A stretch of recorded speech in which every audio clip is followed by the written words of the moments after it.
বন্ধুরা, এটা হচ্ছে আমার ঘড়ির অ্যালার্ম, যা সবসময় টাইম মতো আমাদের ওঠানোর চেষ্টা করে। হ্যাঁ, সারা অ্যালার্ম।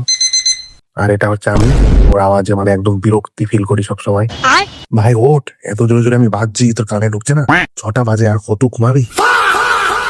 আর 5 মিনিট ঘুমাতে দে ভাই, তারপর পাক্কা কথা দিচ্ছি উঠে যাবো। আজও যদি তুই না উঠিস তাহলে কিন্তু তোর জিম করা, পড়াশোনা, তোর লাইফ ফিউচার সব একদম শেষ। ভাই আজকের দিনটা প্লিজ, আজকের দিনটা ঘুমাতে দে। তারপর আমি কথা দিচ্ছি, কাল থেকে সিরিয়াসলি তুই যখনই বাজবি তখনই আমি উঠে পড়বো সঙ্গে সঙ্গে। প্লিজ আজকের দিনটা চালাস না, ঘুমাতে দে।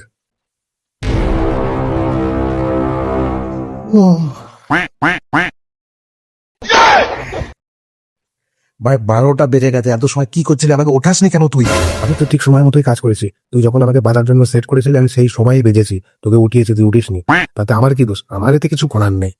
এখন কি হবে তাহলে ভাই বলতো? কি আর হবে, যেমন পদ উল্টে পড়েছিলে সেরকম পদ উল্টেই পড়ে থাকো, তোমার দ্বারা আর কিচ্ছু হবে না।